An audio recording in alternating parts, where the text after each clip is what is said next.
I love cinema, I am lonely. A manga title has never hit home so hard. Kine-san no Hitori de Cinema, or also known under its translated titles, Kine-san Solo Cinema, or simply I Love Cinema, I Am Lonely, is a slice-of-life comedy manga about 30-something Kine Michiko, a typical hard-working, no-nonsense office worker with a shameful secret. She's a cinephile. She's obsessed with movies and cinema. Kine will go through hell or high water to get to a screening or force her friends to sit through a zombie movie marathon without hesitation.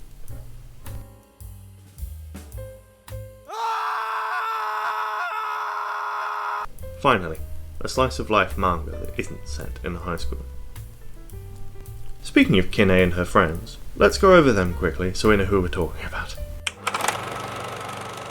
Kine Michiko, our main character. She's introverted in person, but loves nothing more than to talk your ears off talking about movies or arguing online via her blog.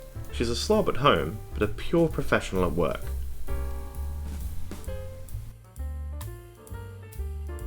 Satao Mizuki. Currently going through a divorce, she's Kine's co-worker and roommate. She's not a fan of movies as much, but she puts up with Kine's quirky behaviour regardless.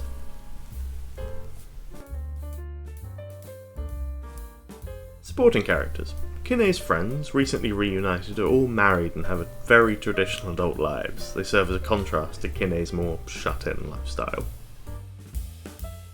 Only wants to win the argument woman. Kine's alter ego, her know-it-all side that slips out during arguments both online and in person.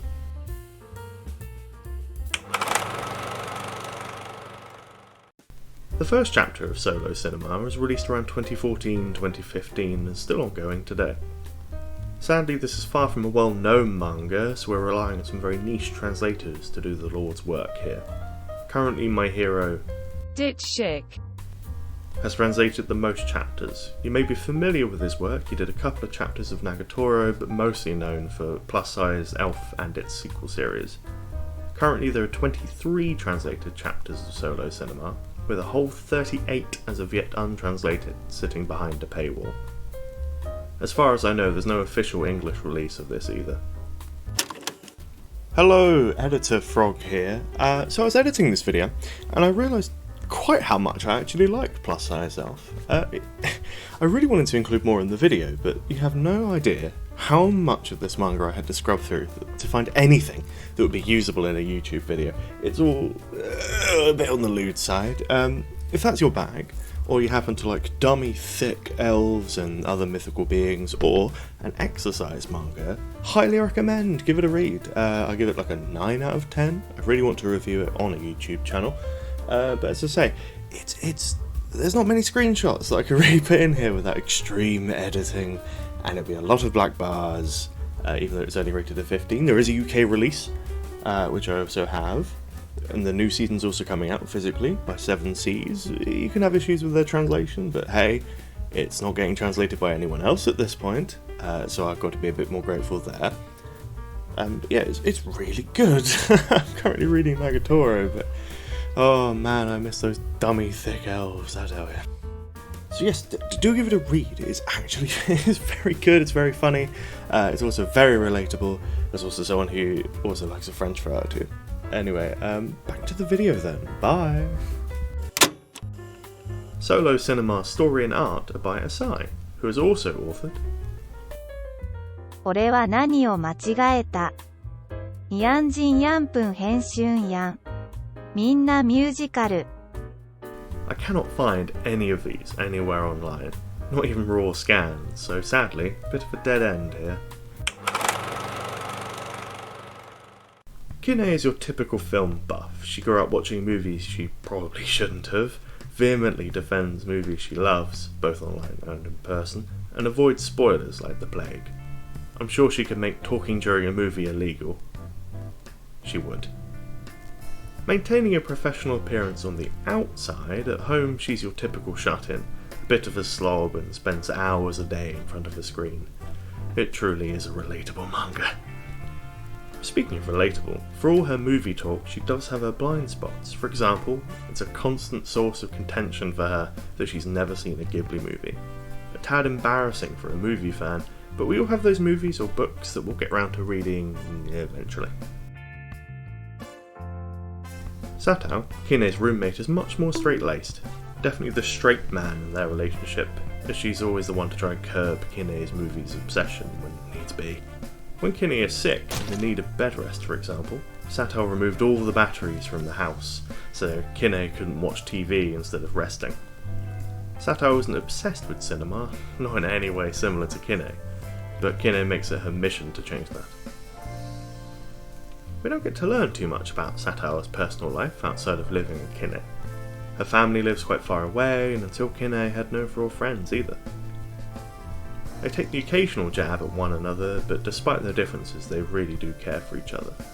Things can get a little Yuri at times, but it's usually after a few drinks, and then things do quite rapidly return to being platonic. Sorry guys. Each chapter of Solo Cinema is based on a specific movie or movie trope. They're not quite parodies, they're more homages, ranging from the surreal to the more grounded. Chapter 22, for example, is inspired by Toy Story. One of the more surreal chapters is Kine's Blu-ray and VHS collection come to life and begin to come to terms with their own existence as a collection. Chapter 14, on the other hand, much more grounded.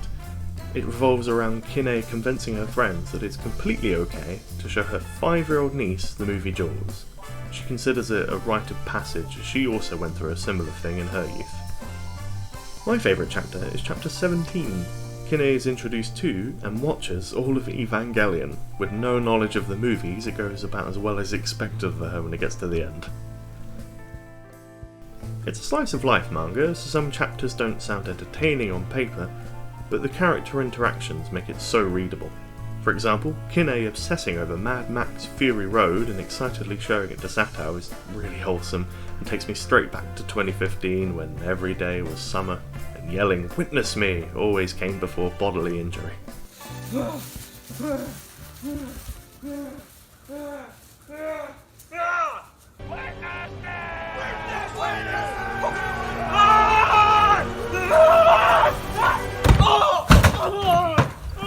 Of course, it's not all wholesome nostalgia bait. Kine has her moments.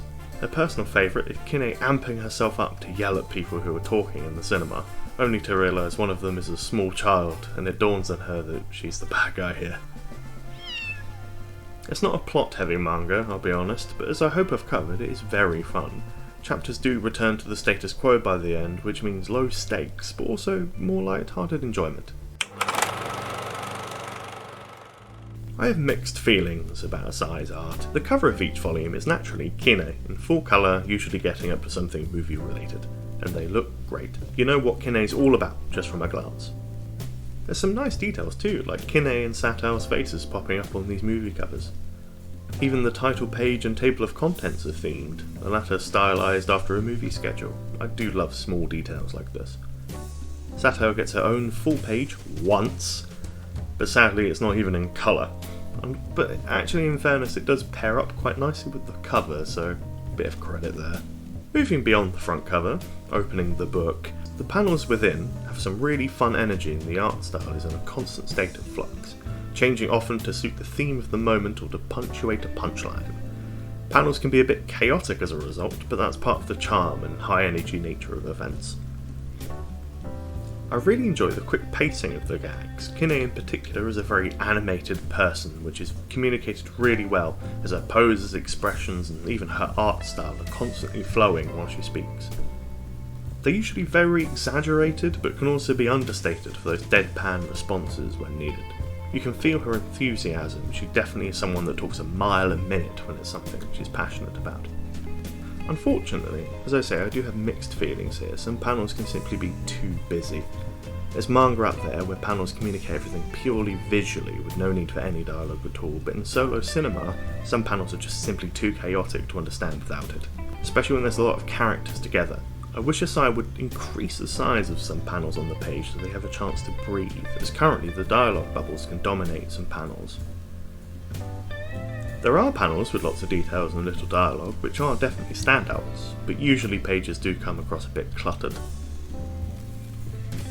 I hate to say this, especially when I like the characters, but in my opinion, the designs are a bit weak. It's slice of life, so they're not going to look like Yugi or Zoro, but Asai likes to draw hair in a very particular way, meaning characters often look quite similar, and when their designs change to punctuate a punchline, they can be anywhere from identical to confusing. This is most apparent when there's multiple people in one scene. For example, these are different characters in the same panel. If I flip the image, it actually becomes quite apparent how similar they are. That's actually Satao on the right, who normally has jet black hair. Obviously the hair and the lighting does change to punctuate a joke, which is a staple of any art, anime and manga, but as the manga is in grayscale, the similar hairstyles really make it difficult to identify who's who at a glance. Say what you like about Goku's hair, but that is an unmistakable silhouette. And lastly, not a positive or a negative, just an observation, Asai is particularly a fan of slipping in some butt shots of Kine, as well as having her barefoot oddly often. Not shaming, let he who is without sin cast the first Wikifeet entry or something. It's never overtly nude either, she's always clothed, apart from obviously socks. I just think that he slips them in for fun, to keep himself amused. To be honest, Aowa's drawing does get a bit laborious. But the feet weird me out. The toes can look a bit odd sometimes.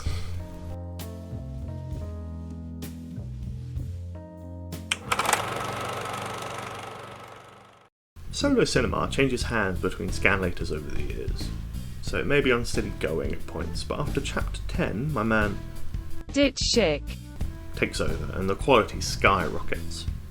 Unfortunately, as announced in Volume 2, Chapter 9 of the sequel series to Plus Size Elf, he is retired as of January 2023, so it's likely Solo Cinema would never be finished. I still recommend the manga, but I had to add this to curb any disappointment. I do love it and I still recommend it, but this is the reality of reading manga that has no official translations. Maybe someone else will pick up the torch, or maybe even Solo Cinema will get some official translations, but it's not really likely.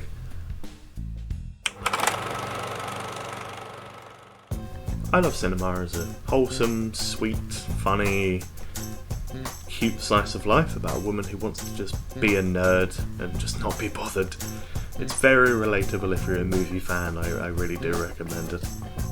Storylines and plot elements can get a bit stretched or exaggerated for comedic effect. It is obviously fiction, but at its heart, it is a girl who just has a passion and wants to share that with others. She's quite candid about that fact, that even if people disagree with her, she's just happy to talk about her hobby with someone. It's almost like reviewing things on YouTube. You can tell she can be a bit much at times, even becoming a bit of a shut-in or an arrogant know-it-all, depending on the situation, but she does pull herself together eventually. Sometimes with Satao's help, of course. Aside from relatability and fun movie homages, there's not too much else to it, in all honesty.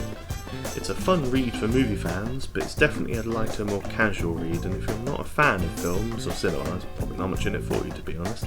But there's not exactly many other manga about movies out there, so if you like movies, or you like a new manga, or you like slice of life, do give it a try. Overall, I give it a 7 out of 10. 7 out of 10. Hello everyone, and thank you for watching. Hopefully it was easier to watch than it was to edit. I hope you enjoyed the video. If you did, leave a like, that's what everyone says. What they also say is leave a comment if you really liked it, and if you loved it or think I can do better, which I will, subscribe to my channel and ring the bell, or whatever it is. I won't clog up your feed. I'm looking at like once a month, once every 2 months. I only edit these in my spare time when I'm not working a full-time job and I have loads of other hobbies. The most shameless plug incoming. 3, 2, 1. I have a Ko-fi link. I don't have a Patreon, none of this other stuff. I even lowered the default from 5, which felt like a bit much, to £3. If you've got £3 burning a hole in your PayPal, in your bank account, feel free to drop it my way. That's not even a coffee at Costa anymore. I might be able to get a cheap pint at Spoons, because man, I deserve a cold beer editing in this summer heat. Thank you so much. I'm trying to make this as quick as possible, because my god, that was 15 minutes of me talking about 2 characters. Bye!